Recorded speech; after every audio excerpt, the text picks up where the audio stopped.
What happens in the sky affects life down here on Earth. The celestial compass shows you how and guides your way with astrology you can use from professional astrologer Kathy Beale.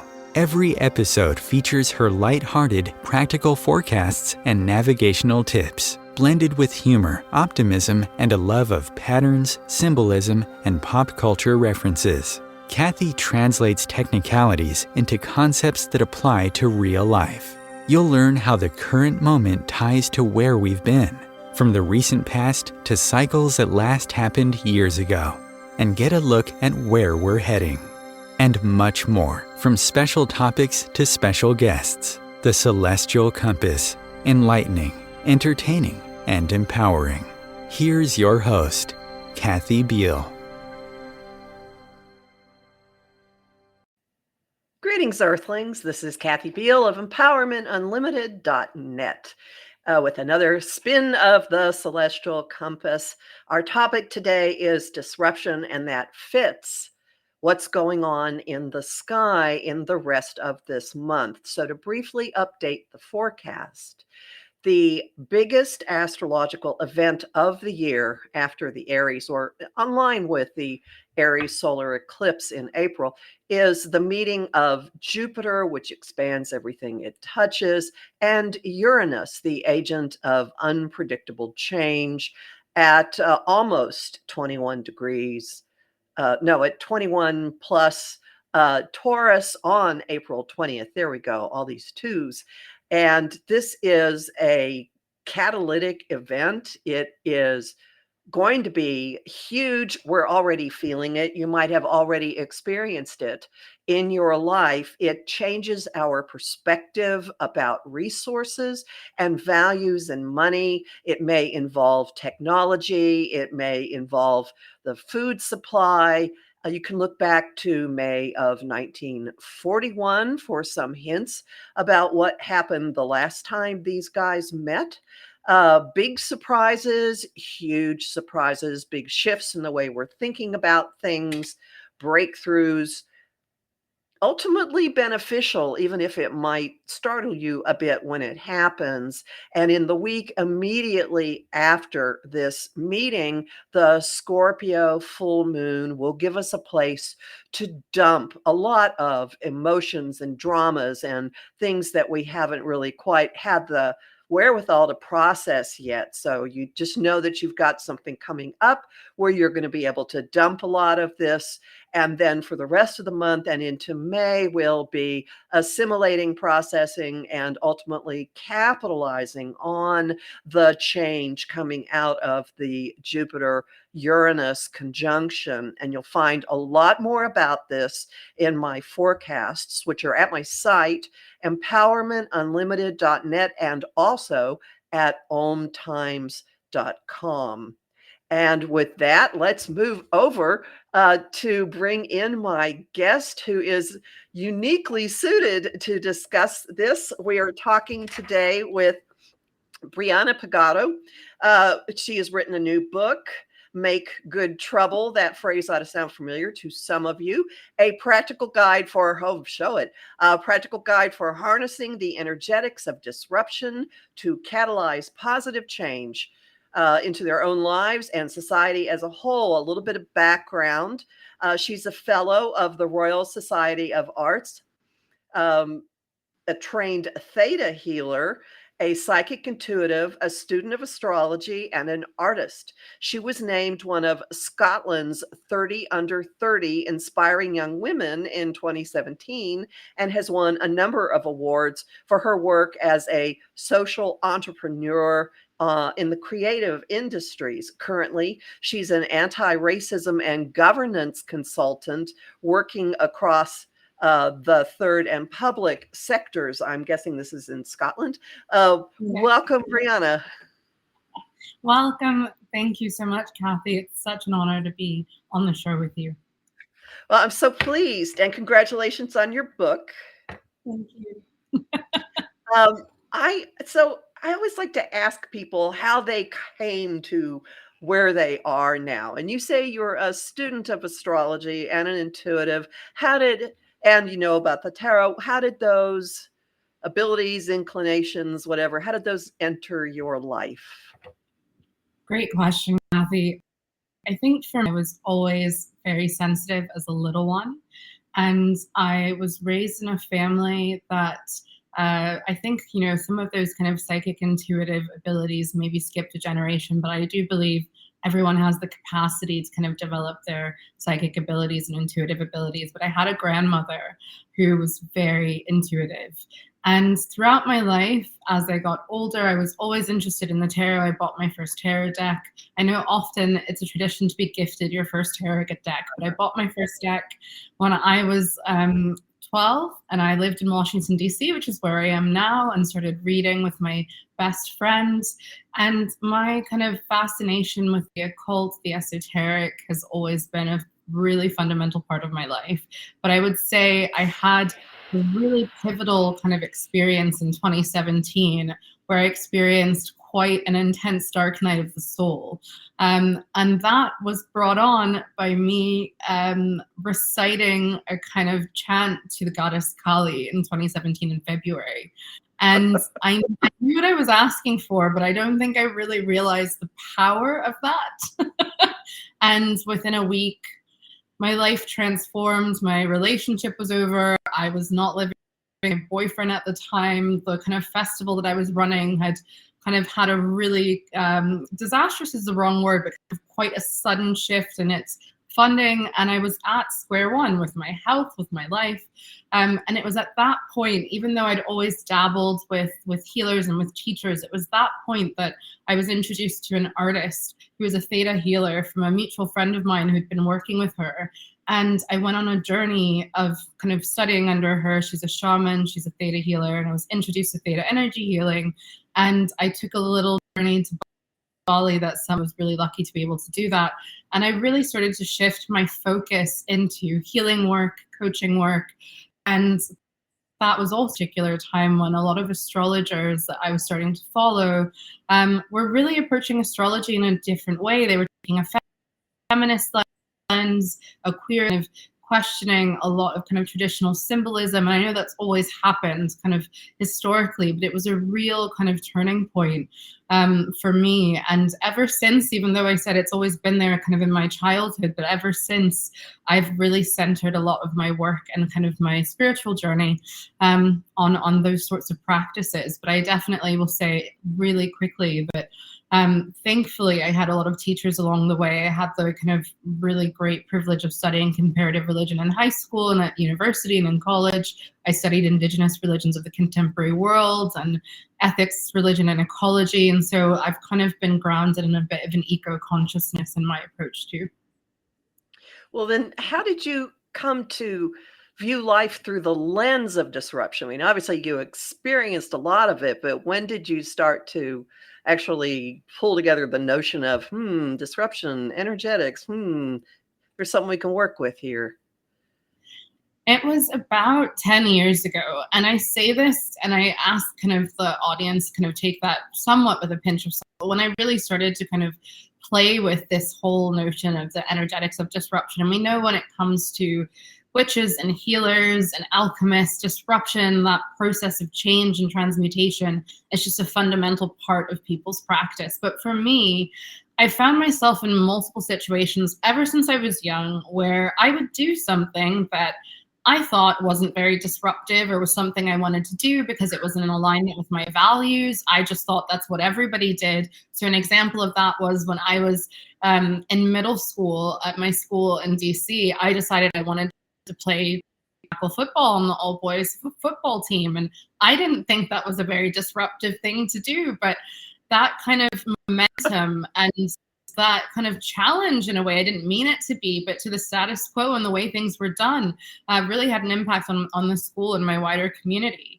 But to answer your question, this whole notion of disruption and this energy of disruption is something that I've always embodied.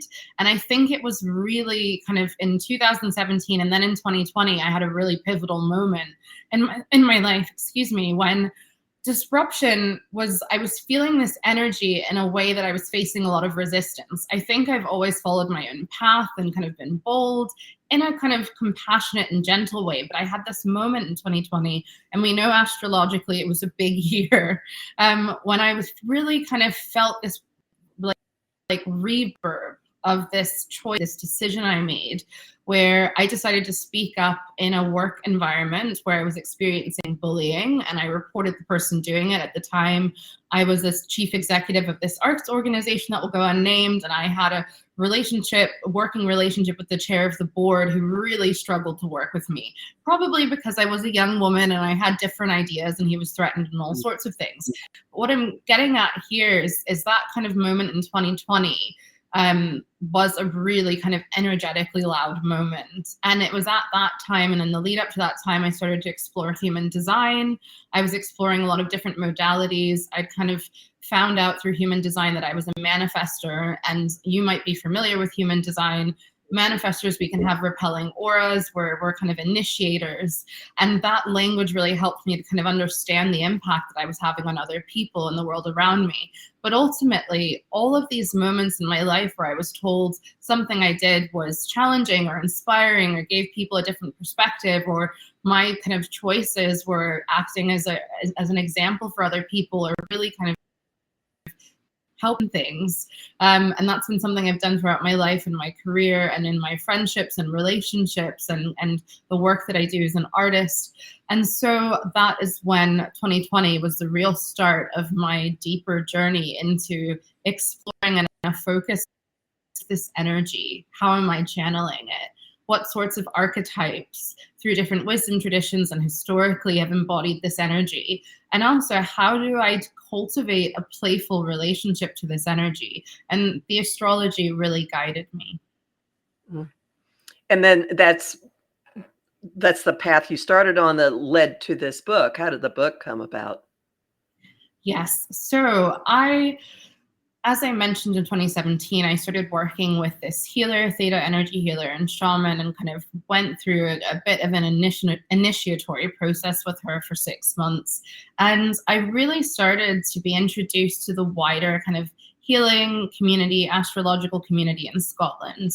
And at this time, because we celebrate so many traditions of the Wheel of the Year, a big Beltane festival is coming up at the end of the month on the 30th.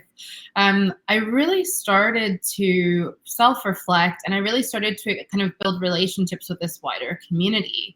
And essentially, one of the kind of readers and healers that I really love and respect, Claire Askew, who's a crime fiction novelist as well, invited me in 2021 to contribute to a book called The Modern Craft, a powerful, I think it's called The Modern Craft, powerful guide to witchcraft ethics, and you might have heard of it. And I contributed a chapter to The Modern Craft, and essentially that was starting to explore some of the initial ideas of the book. The book goes into so much more detail around how the tarot plays into this, what energy is, how you define it. And essentially, the book came out, and the publisher approached me exactly on Ostara. I got the email that morning saying, and the subject line read, another book project, ? And I couldn't believe it. So I opened the email, and they said, we loved your chapter. Would you write another book? And the chapter that I very much about my journey with the goddess Kali in that year in 2017, and kind of my kind of experience of Kali kind of, using her sword to cut ties and cut all of that energy that was no longer serving me. And I know that phrase is overused, but genuinely, she really kind of cut through some deep ties in relationships. And essentially, the book emerged from that kind of question, what do you write about?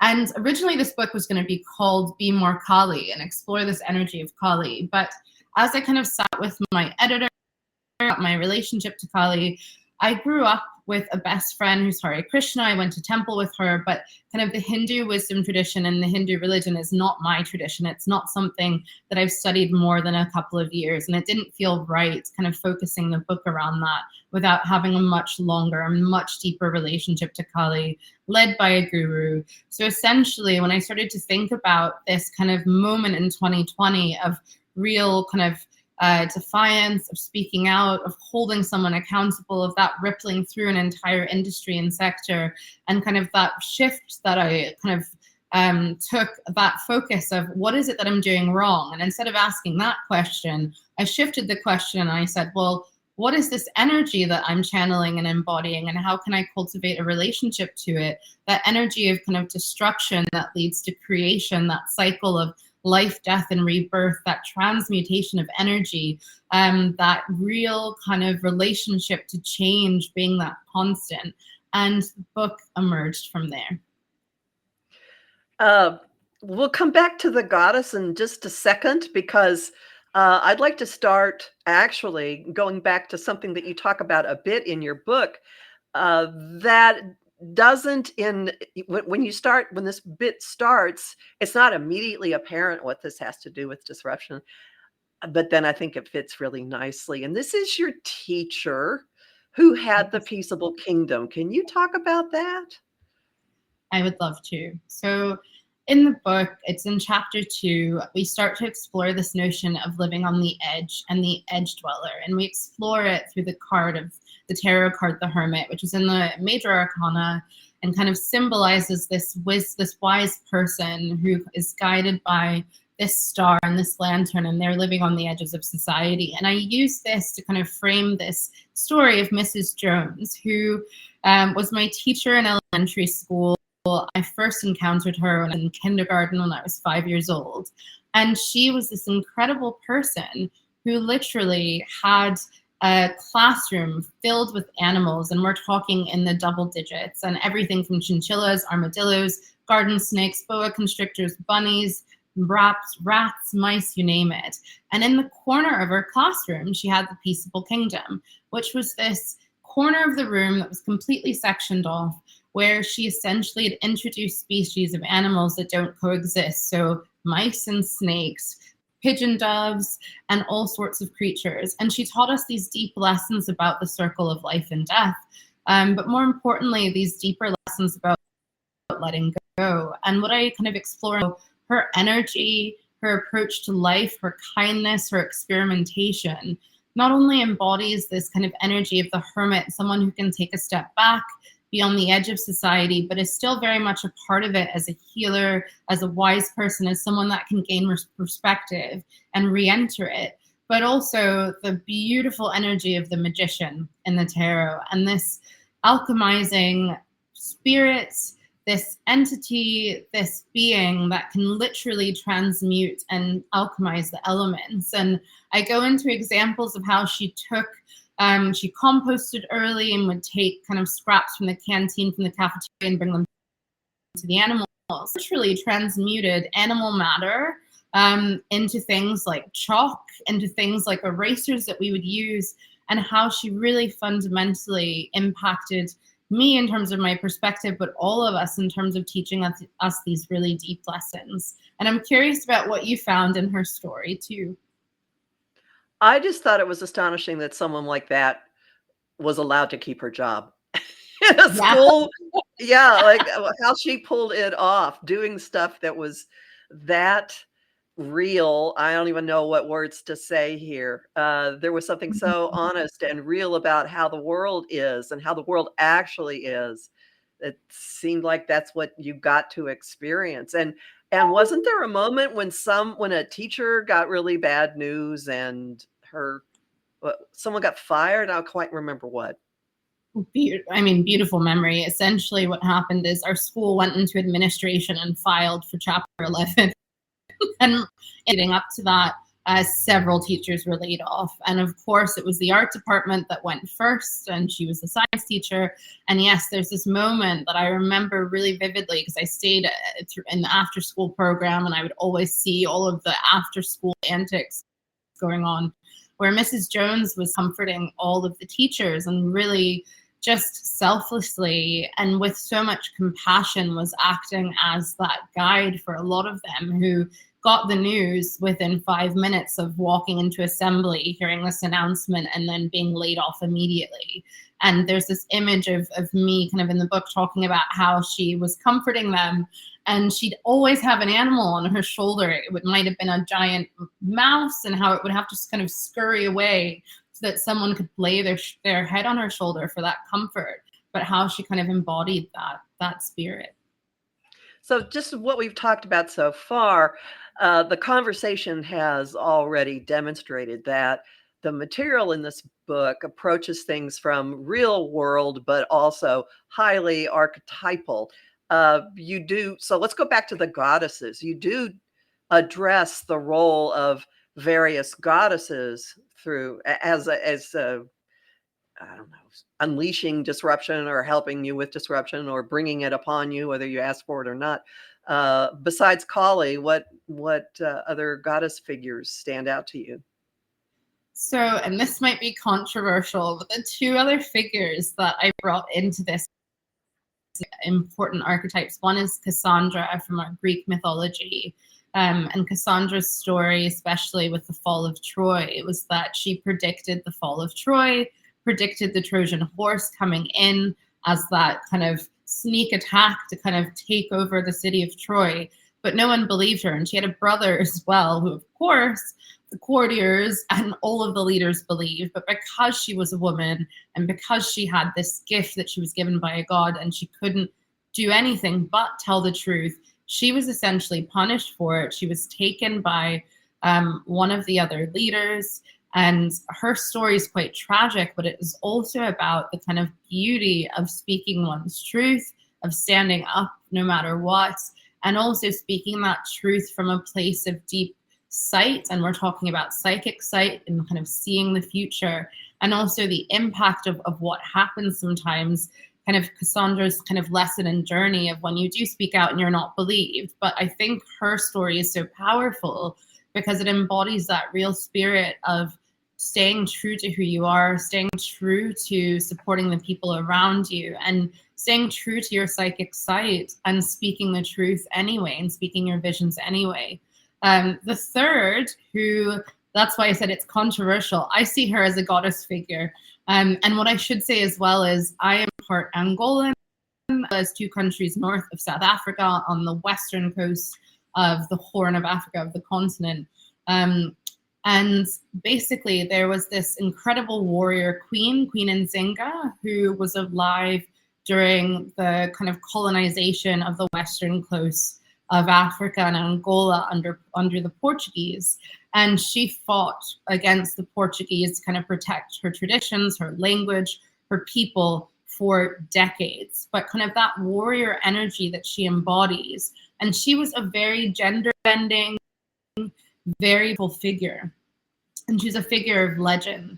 And she comes into this as well as another archetype of, again, this whole, and not to kind of reduce it to something so simple, but genuinely to kind of live your values and live your truth and not be afraid. I think all of these kind of goddesses, Kali, kind of in the whole Hindu pantheon, for lack of a better word, I know they don't call it pantheon, but in terms of the Trimurti of Shiva, of Vishnu, of Brahma, and kind of all of their paired figures, so Kali comes into this, of really just a kind of embracing the chaos, embracing all that comes with disruption and change. And I think why some people find disruption so challenging is because it's uncomfortable. But I think these goddesses give us permission, give us strength, give us example, and also encourage us to embrace the messiness and the full spectrum of emotion that comes with change and disruption.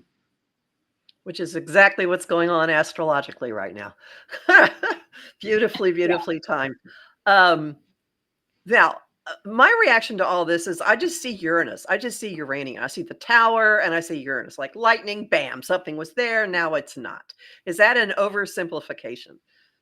Not at all, because the tower is exactly the core kind of tarot card, the core symbol of this book, that lightning strike, people falling out of the tower. And I think in many ways, this book is really trying to act as a kind of guide, not from a leading from the front perspective, but a guide as kind of accompanying perspective to kind of walk people along the process of what might happen when change happens suddenly, disruption happens suddenly that's out of your control. We know the forces of the universe and change can be out of our control. And it's about kind of cultivating a relationship to discomfort and sudden change, but it is also about what do you do in these circumstances, and actually what tools can you use, self-reflection tools, psychic abilities, relationship to astrology and the tarot to navigate all of these changes so that it doesn't, feel so disruptive. Can I say that?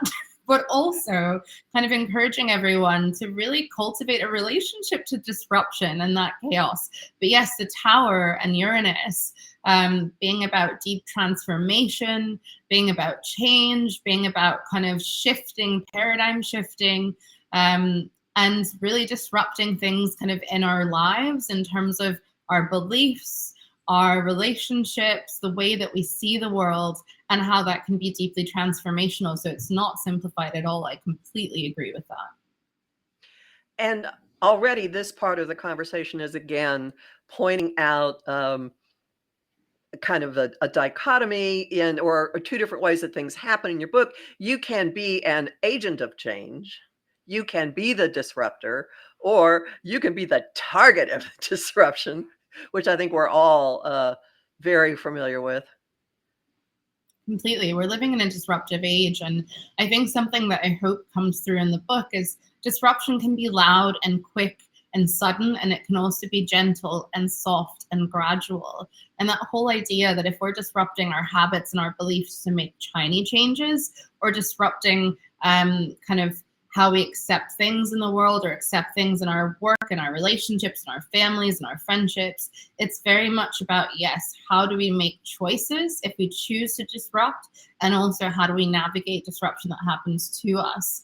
And I think there's a lot in this book as well about different types of energy that have kind of emerged over centuries from the way our society is organized, from how our relationship to power, other people's relationship to power, and the cycle of grief comes into this book a little bit in chapter 8 that kind of helps us navigate the emotions that might come up around that. But from an energetic perspective, it is about kind of cultivating that relationship to understand our own energy, our own needs, and kind of be able to pick up on the subtleties of the energy around us. But yes, when it comes to the astrology, I chose the most kind of chaotic, for me, week to launch a book. I had my first book event on Monday night during the eclipse. Please don't ask me why I agreed to that. I didn't check the astrology far enough in advance, and then chose to fly halfway across the world. But I know we'll get into that a bit later. But yes, definitely kind of that disruptive energy sits with the astrology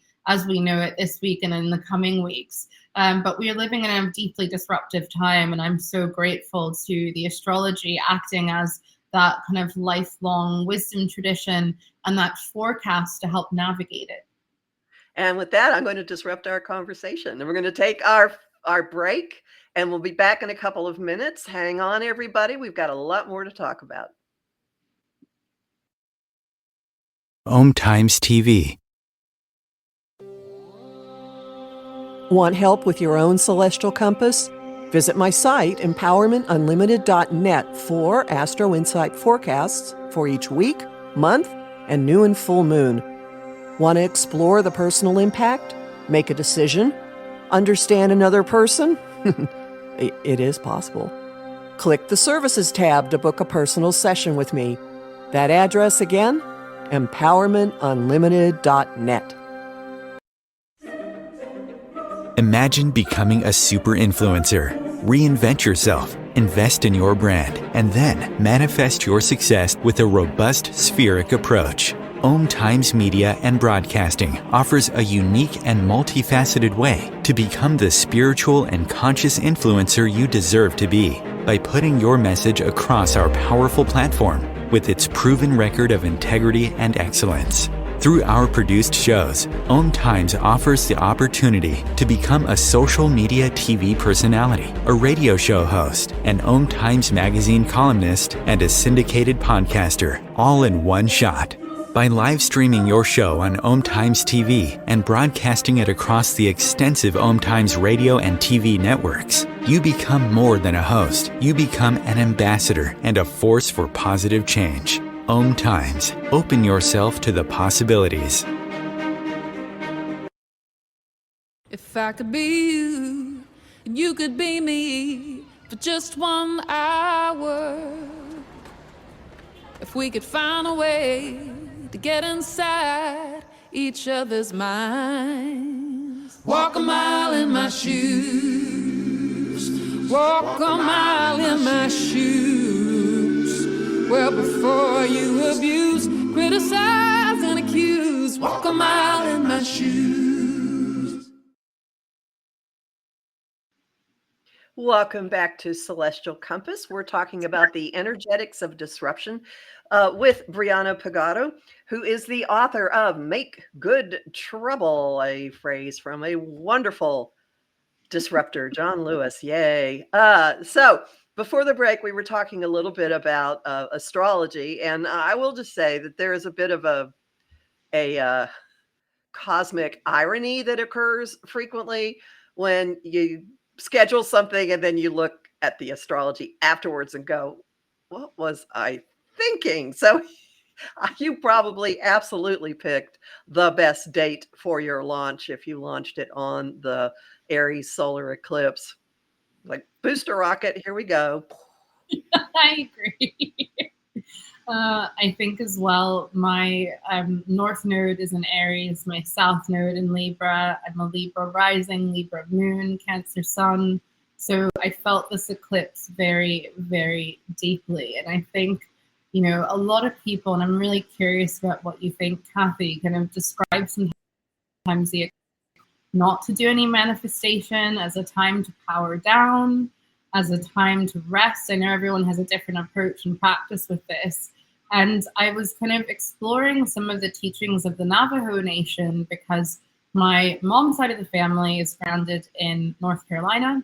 We are Halawasaponi. And I really wish and have a real desire in my life to cultivate more of a relationship to the tribe. My great-grandmother, who was alive until I was 16, was very involved. And when I was reading about some of the Navajo Nation practices of not looking at the eclipse, not eating, not sleeping, and really kind of using that time to be in deep meditation, some of that made some sense for me in terms of why my energy levels were so low going into the eclipse events. The first night was the 8th, and I had a beautiful book event, but I had a second one the next night. And I was sick leading up to that week, and I was feeling it deeply, but really trying to just take that time to rest. But I'm curious about what your experience was of that eclipse. It didn't hit anything directly in my chart, but I did gather with people. I knew I had friends all over the country gathering with people in different groupings, a bunch of them in Central Texas and various places who got astonishing views. And some people almost up on the border near Canada, in New York State, some in Ohio. One friend who was actually flying to DC, he was in a plane and he thought he was going to be above the clouds and get to see it. And he's got the worst view of anyone. But what I noticed was a lot of people coming together and experiencing the physical environment differently than they had previously. And the people I was with, it was actually two groups. I know a woman who has property that's been in her family for a couple of centuries. It used to be an apple orchard. We were on the meadow there. So there were a group of women who know each other. We were downing way too many carbs. And then some people who have land, who farm there. It's a community garden. It's a community organic garden. So some of the community gardeners were there as well. And we were all just kind of in our own little worlds while this was going on. So it was a group of people, but not really interacting a whole lot with each other, which I found fascinating. Beautiful. You can do whatever you want with these things. A solar eclipse is a supercharged new moon. Something's going to leave. Something's going to shut down. A new operating system is being installed. There will be a reset. And if it's really active in your chart, if it's hitting things, it would make a lot of sense to have some quiet time, to let it actually happen, or, which makes sense. So, but it's going to be playing out for everyone, and just anyone listening. May 29, Mars is going to hit the degree of the Aries solar eclipse, so that's a real implementing moment of moving forward on a lot of things.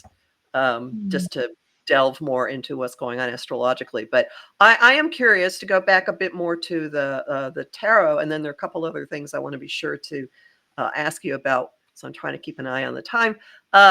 You bring in cards in the major arcana I would not have thought of. I mean, honestly, I would have just looked at this like, Tower, that's it. But you talk about the Fool a lot. Yes. Oh, beautiful. Thank you for bringing that up, Kathy. The Fool frames the book. And the reason why I say this is because I start with the Fool. And I start with the Fool, if you want to call the Fool card 0 and the start of the entire deck. Depends on how you approach it. But as the Fool who's on this journey, as I see it, and so many people do through the major arcana, I invite the reader to cultivate, and I know I'm using this word a lot, and kind of take on the energy of the Fool, being a fool to life, being open to whatever comes.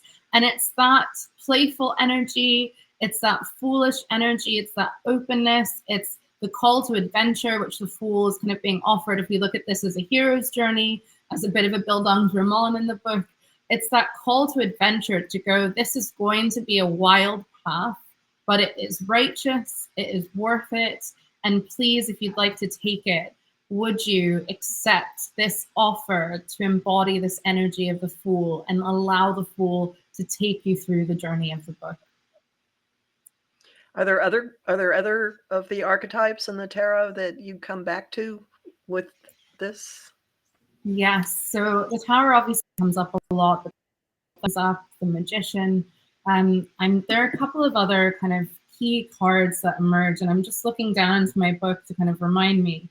But I think what I've done by kind of taking us through this journey in the book of your relationship to your body and energy, how kind of energy interacts with our world more widely, how you recover. We talk about this solar eclipse kind of being that reset, that operating system update. And I think that a kind of event of disruption or moment of disruption or period of disruption can also do that. It can reset things, and it can feel like a supercharged moment or set of moments that are initiated by change. And so there are some cards here that kind of allow us to think about how we kind of cultivate some self-care, some community care. But I'd say the biggest cards here are those cards that kind of embody that journey, which is the Hermit and the Magician. The Tower is kind of that representation of the disruption itself, and the Fool that's kind of asking us to move through it.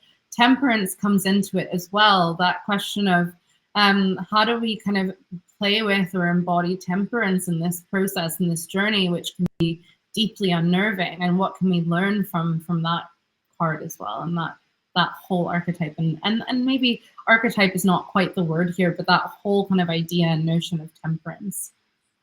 Well, temperance also backs into the concept of taking care of yourself, which is not something I think most people would associate with the concept of disruption. Although if you think about it much, it does make some sense. So you talk an awful lot about different ways of paying attention to your own body, and there's some real strong thing about the physicality of what you're experiencing. Completely. And I think you mentioned Senator John Lewis and obviously the title of this book. And when we think about activism, when we think about defiance, disruption, when we think about moving through resistance, that process energetically, of course, impacts our body, whether or not it's a traumatic experience that we didn't expect, whether or not it's a choice that shifts things in a way. And as I mentioned, I kind of talk about Elizabeth Kubler-Ross's cycle of grief, but from the physical side of things, yes, we explore kind of trauma, the nervous system. What is the impact of kind of disruption on our nervous system? How do we regulate? Because I think sometimes when we're going through moments of change and disruption that we really feel that are deeply uncomfortable, emotions like anger can come up. So the book, especially in chapter 10, goes into how deeply interconnected our bodies are, of course, to our minds, to our wider energy, to everyone else around us, the energy of that. And yes, how do we look after ourselves? Because the last thing you want is to be a disruptor that's motivated by grief, that's motivated by anger, even though those feelings and emotions are valid. Actually, how do we kind of regulate our nervous system, care for ourselves, look after ourselves, so that we're making informed choices with discernment?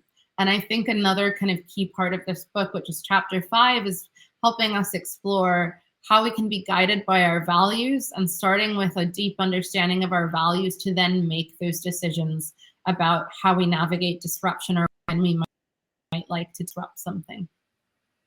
That's a good point, because you might realize that you're just going along with something that really doesn't fit with what you stand for. And then there's a moment of, do I condone this and collude with it, or do I do something? And there's often a price to be paid when you make the choice to do something, as you have described. And I think pretty much everybody can tell a story of, I spoke up and then I was the target.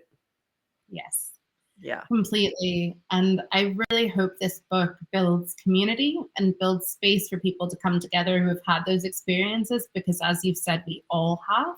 But also, it's that kind of deeper question about, okay, what is the cost? And also, if we understand what our values are, so what our no-go areas are, or where I introduced this tool, the values compass, which I've been using as a facilitator and coach and healer and kind of consultant with anti-racism, all sorts, for about 15 years. And it was introduced to me by a healer called Mel Harris. And it genuinely is this practice. And there's something that's important to highlight. It's a practical guide to the energetics of disruption, because there is an exercise in each chapter that you can actually implement these changes. And the values compass is a tool to allow you to kind of unearth, what are those values that are important to me? Have they shifted from 6 months ago, or will they shift in the future? And it is a compass, is it's that real tool to go, okay, if I stay silent, or if I make this choice, will it allow me to live in more alignment with my values, or really from them? And I think all of us have this visceral gut feeling or instinct about things. And my experience is often, no matter how much I want to ignore something or choose not to engage, it literally comes up in my body in a way that I can't ignore. So ultimately I end up kind of acting on it. But it is about kind of giving the reader and our community and anyone engaging with this some tools to go, well, actually, am I going to consent to this? Do I want to do this? And that's a hard thing, because often there are issues of security that are tied into the circumstance. But I think on a bigger picture, a lot of people have been experiencing this lately. And anyone who's done anything at all that involves community political activism has been involved in this in recent years, clearly. Completely. And I think, I'm sorry, go ahead. No. Really quickly, I think also as women, as people from kind of marginalized backgrounds, whether or not that's gender, religion, race, ethnicity, migration status, sexual orientation, there is a risk. And I think what is really important for us to acknowledge is, yes, we can disrupt, we can make changes, but safety and security is a big factor. And again, it's that question of what tools do we have to have some resilience, but also how can we honor ourselves and acknowledge that, you know, we live in a society that means as kind of marginalized genders or marginalized people, the risk might be higher for us and the repercussions might be higher. And it does take all of that into account, because that's a deep, deep part of the ethos of the book. Now, there's one thing that you've mentioned a couple of times that we haven't touched on yet, and it is something that I suspect a lot of people here are not all that familiar with. You do talk about different forms of healing. Tell us about theta healing. Of course. So, theta healing is an energy healing modality that channels the theta brainwave. So, if you've maybe interacted with Reiki, that is channeling chi, beta brainwaves, and it's another form of energy healing. Theta energy healing was passed down to us by Briana Pegado, who I think is now based in Texas, who kind of brought it into collective consciousness in the 70s and 80s. And theta energy healing is a modality that enables the healer to do in-person healings, distance healings, but it explores kind of transmuting and shifting beliefs, shifting trauma, and healing energy that could be this life, could be past life. It could be on a kind of physical level, a soul level. We kind of move with the different planes of existence and kind of explore how we actually kind of channel that energy. But anyone can train as a theta energy healer. It's a beautiful modality, and it's something that I trained in for 3 years in 2018 and will continue to.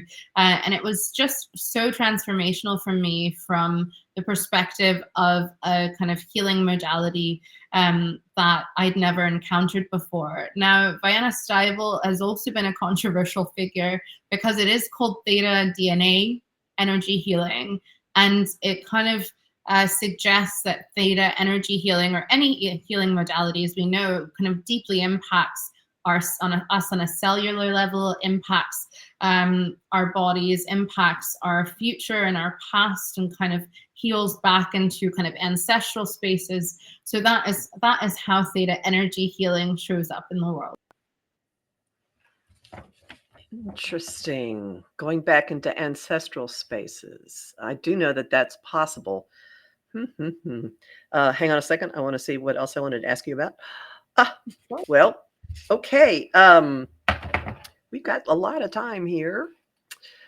What else would you like people to know about your approach to the way you've handled the notion of the energetics of disruption? Great question, Kathy. What I'd like everyone to know is that this book can be so many different ways. So if astrology is something you have a deep relationship to and are familiar with, that comes into it. If you're familiar with the tarot, you can explore it through the tarot.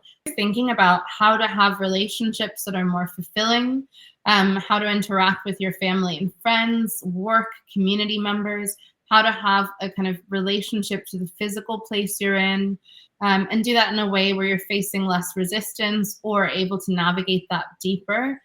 This book is for you. I think also it really explores this kind of concept of leadership. And it's a funny one, because I think sometimes when we think of leaders, we think of leaders in the working world or leaders in our community. But it's actually about how leadership is something we can all demonstrate.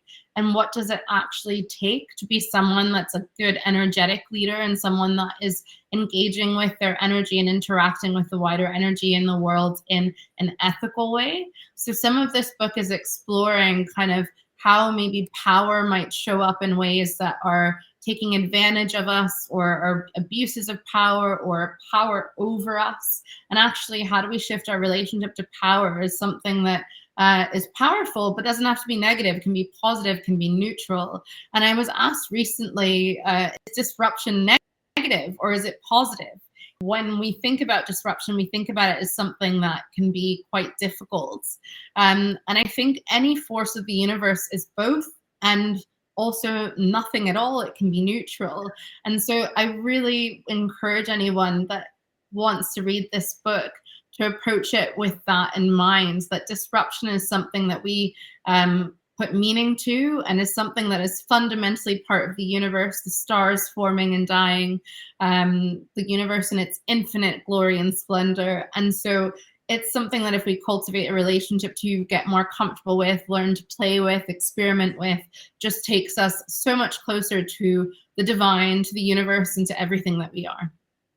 And it's something that can certainly be wielded in a responsible way, because as you're saying this, I can think of many examples of people who are just rogue actors, and they go do things for their own purposes and just like to watch their little communities, or the larger communities kind of fall into chaos, and it's a kind of a power game. So the Yeah. fact that you discuss so much about uh, being aware of values and integrity and the impact that your energy has, et cetera, really does inform. It helps people to understand that they can go about things in a way. I don't even know where I am going with this. That you don't have to just be the person who's knocking the game board over and throwing a temper tantrum. You can be disruptive by walking into a situation where everybody's in a bad mood and you smile. Exactly. That can turn things around. Exactly. And also, Kathy, I'm curious, I know you might have more questions for me, but in terms of the astrology of the moment and kind of just different astrological kind of archetypes, when you hear disruption, what emerges for you? What do you think of? Oh, I think of Uranus. I absolutely think of Uranus because it is the cosmic quick change agent, and you don't see where it's coming, and it can change your thinking, it can change your circumstances, it can change the physicality of your world and your life. And it's been very, very active in the last couple of decades. Now, I mean, it's always active, but it had clashes with when Pluto was in Capricorn, and it was reshaping notions of power. And now it's been in the sign of Taurus, which has a lot to do with how we use the land, with banking systems. And since it's the modern ruler of Aquarius, also technology is a big factor. So AI and cryptocurrencies and things like that. And it's going to be changing its mode of expression. Next year, it's going to move into into Gemini, or in a year and a half, in a little bit. So we haven't lived through where it is since the 30s into the 40s, and I believe in recurrences. So there's a lot of stuff now that's up for discussion that started then. Many things. I could give you the laundry list. Social Security is one. Securities regulation is another. All kinds of things like that. And now we have, with what Pluto has been doing, which I think addresses some of what you're talking about, Pluto now in Aquarius, the ground rules are changing, and the distribution of power is going from top heavy to across the board. And it all fits together. It's like, things coming at you from all these different directions. And the upshot is, yes, there's always change, but now we're in a moment of, oh, no, it's been rumbling. And now the lightning field is going to light up, bam, and don't hang on to it because your hand will get singed by the lightning coming on too. And I don't give short answers. Sorry. Beautiful answer, and I agree with all of that. And I think really deeply about this shift into the age of Aquarius. And I know we've had songs about this for decades, but how we're kind of shifting our relationship to power, how resources are being distributed, but also kind of moving away from kind of thinking not necessarily that's binary, but kind of that's more divergent, that goes in all directions, that's gray areas. And for a lot of people that like stability and certainty, that can feel really threatening, but it doesn't have to be. And when I think about, as you said, Pluto and Pluto's placements and kind of deep transformation, underworld themes, death and rebirth, going through this journey, I was also thinking about Saturn. And I know that, especially in pop culture, people constantly talk about their Saturn placements, their Saturn returns, and kind of later cycles of those returns. And Saturn being that taskmaster and responsible for rules and putting us through our paces if we're not in alignment with the direction we need, not need to be going in, but in alignment with kind of our values and where we might want to go.